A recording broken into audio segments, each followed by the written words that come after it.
Bienvenue dans Diversité. Pour cette dernière édition de 2018, nous nous sommes penchés sur les questions de la participation citoyenne, de l'appartenance et de la nationalité. Au fond, qu'est-ce qu'un Suisse? Celles et ceux qui ont deux passeports sont-ils de vrais Suisses? Peut-on être à la fois Suisse et d'une autre nationalité? Y a-t-il un conflit de loyauté d'avoir deux, voire plusieurs passeports? La pensée dichotomique ici Suisse, là-bas étranger, a-t-elle encore sens lorsque environ un quart des Suisses possèdent une double nationalité? Qui fait partie ou non de notre société? Qui désigne ce nous et qui sont les autres? Mais encore, qui a voix au chapitre et qui peut participer à la vie politique en Suisse? Pour y voir plus clair, nous sommes allés à la conférence nationale de la Commission fédérale pour les migrations. Le thème, le cœur du sujet portait sur la question de la citoyenneté et de l'appartenance. Alors moi je suis de nationalité suisse. Je suis suisse, mauricienne et mon origine c'est Momelon. J'ai la nationalité portugaise, je suis portugais marocain et je suis né ici en Suisse. Je suis 100% suisse. Ça veut dire quoi être 100% suisse? Ça veut dire que je n'ai pas d'ancêtre dans un autre pays. 50% suisse et 50% mauricienne. Je suis suisse et un quart français. Donc t'es pas un vrai suisse?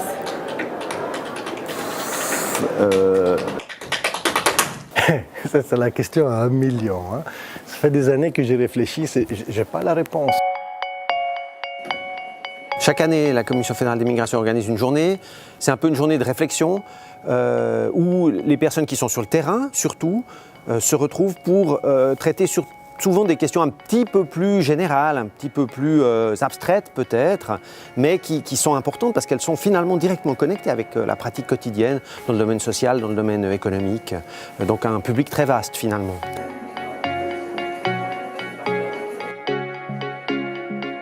Pour nous, il est essentiel de montrer qu'un quart de la société suisse, donc des citoyens suisses, ont un passeport, un autre passeport à part de celui de la Suisse.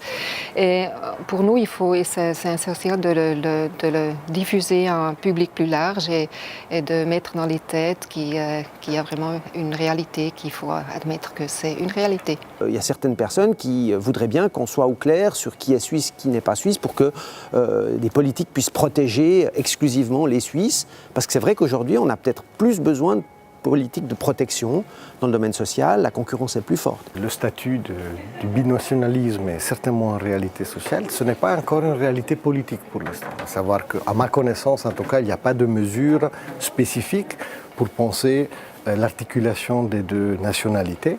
Par contre, c'est certainement une réalité sociale. Pour les gens au quotidien, être suisse a un nombre de sens tellement variés qu'il faut en prendre acte. Et pourquoi pas? On peut se sentir suisse, mais il faut savoir simplement que ça peut avoir une multitude de significations et surtout qu'on peut se sentir suisse et en même temps autre chose. Une autre nationalité ou femme ou homosexuel, il y a d'autres composantes de l'identité, en fait elles sont innombrables et la nationalité n'est qu'une parmi d'autres.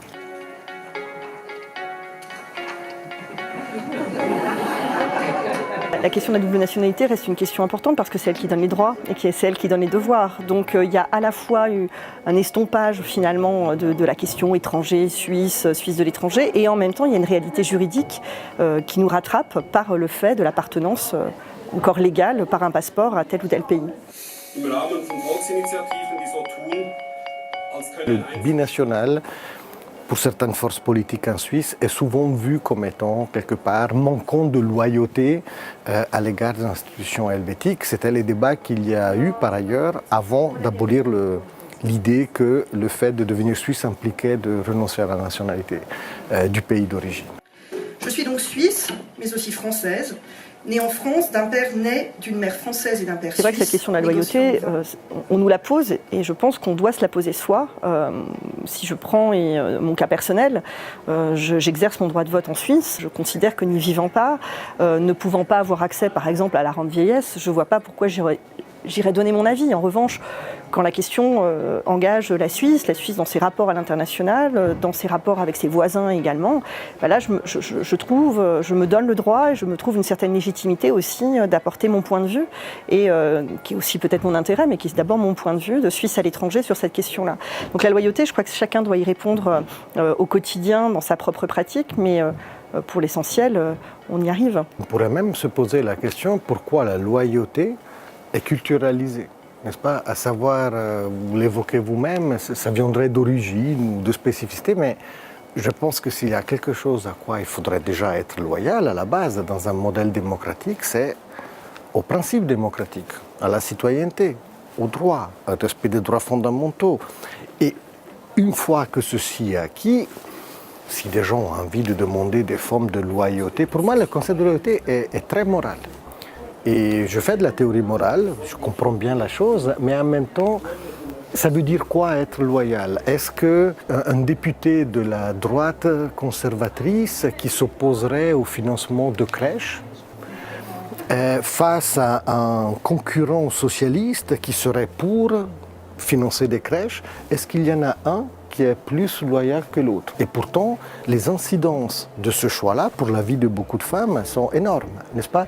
Donc pourquoi demander de la loyauté envers quoi? C'est là que ça devient compliqué, parce que d'un côté, on a l'impression que la question de la loyauté, de l'appartenance, le nationalisme, la culture, tout ça a au moins autant de force aujourd'hui qu'hier. Et ça, c'est un peu désolant par certains côtés. On voit les replis nationalistes, xénophobes. Justement, on voulait à la fois réfléchir là-dessus, sur l'identité, mais montrer précisément que dans la vie quotidienne, dans les fêtes, avec la circulation des personnes, eh bien, il y a des processus qui, de toute façon, sont en marche. Donc, à long terme, je crois qu'on va quand même vers des frontières qui vont s'estomper. Mais avant d'y arriver, on a toutes sortes d'aléas qui vont se produire, et c'est vrai qu'au niveau des votes populistes, on le voit aujourd'hui en Europe tout entière. Il y a une mobilité d'appartenance, c'est une mobilité que tout le monde vit, je veux dire, même pas seulement par rapport à la seule question de la nationalité ou par rapport à le lieu de résidence. On sait qu'aujourd'hui, les géographes disent que l'habiter aujourd'hui n'est plus un concept statique mais un concept mobile, et les Suisses de l'étranger, comme d'autres diasporas dans le monde, le représentent. On est Suisse à l'étranger un jour en France, un jour aux États-Unis, un jour en Italie. À chaque fois, des problèmes spécifiques se posent, des allers-retours sont nombreux pour des raisons professionnelles ou universitaires. Donc effectivement, ces questions d'appartenance se posent de manière de plus en plus différente, et les identités se recomposent à chaque fois, et c'est une des richesses de ces histoires.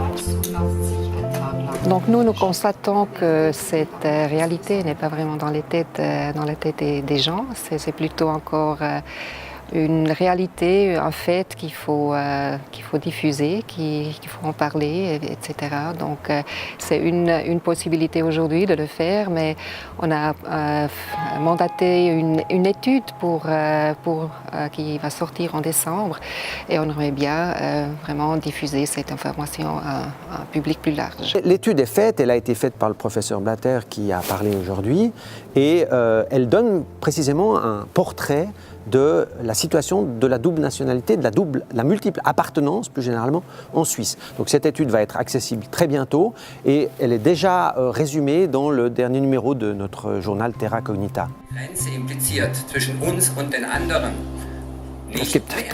Il y a 3 points. Tout d'abord, il y a en Suisse une très forte proportion. 25% des doubles nationaux, un Suisse sur 4 ou une Suissesse sur 4 possède une double nationalité. Deuxièmement, la double nationalité permet aux immigrants de mieux s'intégrer, de s'intégrer plus facilement. En effet, c'est un grand soulagement de ne pas avoir à abandonner sa nationalité d'origine pour pouvoir déposer une demande de naturalisation. Par ailleurs, il est primordial pour la démocratie suisse que davantage d'immigrants se fassent naturaliser, de sorte que le déficit démocratique en Suisse ne s'accroisse pas davantage. Enfin, les doubles nationaux ont une valeur exemplaire, symbolique, dans un monde dans lequel créer des ponts, franchir les frontières sont essentiels. Et à mon avis, La double nationalité est un moteur, une solution pour parvenir à démocratiser un monde international. Aujourd'hui, on a découvert avec l'étude qui a été mandatée que 25% des personnes suisses sont en fait aussi d'une autre nationalité, donc sont double ou triple nationales. C'est un chiffre considérable. Ça montre finalement que la frontière entre Suisse et étrangers, eh bien, elle est beaucoup plus floue que ce qu'on a généralement en tête. Il est toujours nécessaire de faire ce travail de sensibilisation et de sortir avec nos résultats de recherche qui se sont faites ces dernières années. Tout le monde peut faire l'objet de formes de non-intégration. C'est un fait que cette question est toujours structurante du débat politique suisse. Donc elle a en tout cas un sens politique, même si les solutions ne me conviennent pas spécifiquement, mais c'est clair que pour une partie de la population suisse, des forces politiques, eh bien, cette question étranger, suisse, modalité d'intégration, les questions de loyauté, d'affiliation, restent malheureusement pour moi très importantes dans le débat. Oui. On parle beaucoup d'intégration, mais avant tout, nous aimerions parler de citoyenneté, de participation, d'avoir la possibilité de s'exprimer. Et puis pour nous, l'intégration, c'est plutôt une possibilité de se sentir comme citoyen, comme citoyenne en Suisse. La nationalité suisse, c'est quelque chose que j'ai plutôt en mémoire, qui est un lien, qui est quasiment un besoin famille. En France, on ne demande pas, on ne voit pas d'incompatibilité. C'est pas une question. J'ai jamais eu ce problème-là en France. On m'a jamais demandé à prouver d'être française parce que j'étais suisse par ailleurs. J'ai l'impression que j'aurais peut-être plus à me justifier ici que je n'ai aujourd'hui à me justifier en France. Moi, je dirais, le message central, c'est que oui, il y a des difficultés, oui, il y a des évolutions qui sont préoccupantes, oui, il y a finalement un repli identitaire qui se manifeste beaucoup, donc la question de l'appartenance est difficile, mais en même temps, sur le long terme en particulier, il y a des évolutions qui sont plutôt rassurantes. Et le fait que, précisément, on ait beaucoup de Suisses qui soient à la fois suisses et autre chose, eh bien, c'est un signe à long terme qui est plutôt un signe d'espoir. Moi, je ne me sens pas moins suisse que les autres. Pour moi, je suis né en Suisse comme un autre Suisse et j'ai vécu la même chose que lui. D'où je viens, ça ne veut pas forcément dire ce que je suis. Je me sens suisse et mauricienne et puis, du coup, c'est pas un problème pour moi.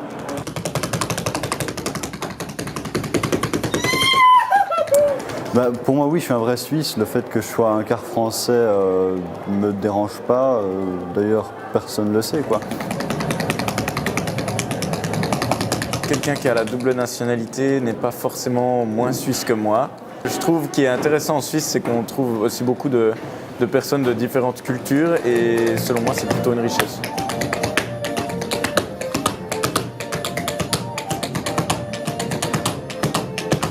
Comme vous l'aurez remarqué, la question de l'identité nationale ou de l'appartenance citoyenne est en pleine métamorphose. Ceci soulève bien évidemment des questions légitimes de la population. À ce sujet, une toute prochaine publication mandatée par la Commission fédérale pour les migrations présentera un aperçu complet de l'évolution, des tendances, mais aussi des défis que pose la double nationalité. Il est temps pour moi de vous dire au revoir, car c'est ma toute dernière émission Diversité. J'ai eu l'immense plaisir de coproduire et d'animer cette émission depuis environ 5 ans. Mon engagement en faveur de l'intégration se poursuivra sous d'autres formes. Permettez-moi, au nom de l'équipe de Diversité, de vous souhaiter de joyeuses fêtes de fin d'année.